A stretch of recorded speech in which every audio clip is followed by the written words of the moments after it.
Alamin nga natin ang report mula dyan sa Senado ni RH28 Raymond Adpaas. Na kay Raymond.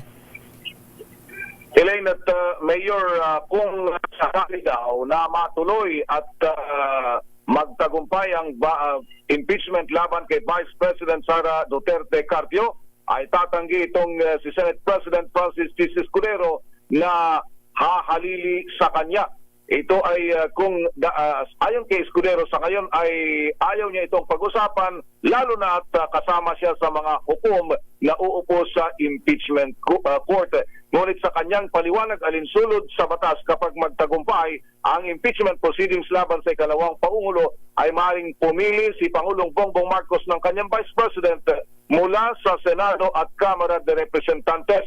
Lahat ng mga merong edad na 40 pataas ay kwalipikado, kaya lahat ng 23 na senador ngayon ay maaring mapili. Kapag nakapili ang Pangulo, ay kailangan itong magkahiwalay na pagbotohan pabor ng 2/3 ng dalawang kapulungan ng Kongreso. Sa kanyang panig, sinabi ni Escudero na may dahilan itong personal, kaya ayaw niyang mapiling Vice President.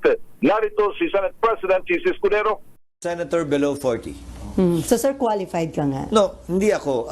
But lahat ng senador ay qualified at yung mga mambabatas na 40 and above ay qualified. Yun yung pool ng qualified na mga taong pwedeng i-nominate.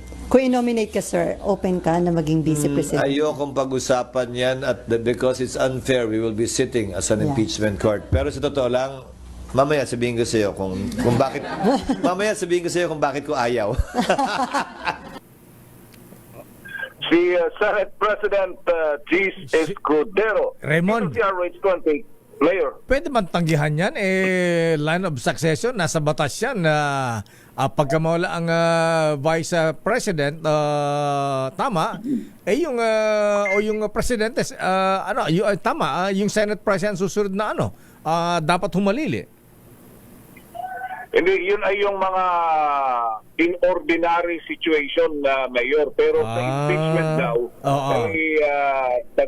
nangyari yun, ay mamimili ang Pangulo ng kanyang Vice President sa mga senador at congressman kung sino yung kanyang mapupusuan na maaring pumalit doon sa na-impeach official. Pero yung the line of succession, yun yung tinatanungan namin. Talagang ganun naman talaga dahil constitutionally provided yun. Pero sa impeachment daw, iba, Mayor, na kapag may natanggal, mamimili ang presidente ng kanyang personal na pili among the senators and congressmen na ang qualification at least 40 years old daw, Mayor.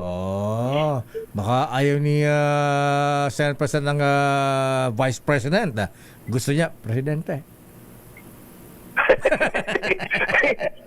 Natawa kahapon nung aming nakaharap dito sa isang news conference sa kapihan sa Senado ay talagang ngayon marami daw, may siyang mga personal daw para sa kanya. Kung bakit ayaw naman niyang sabihin publicly.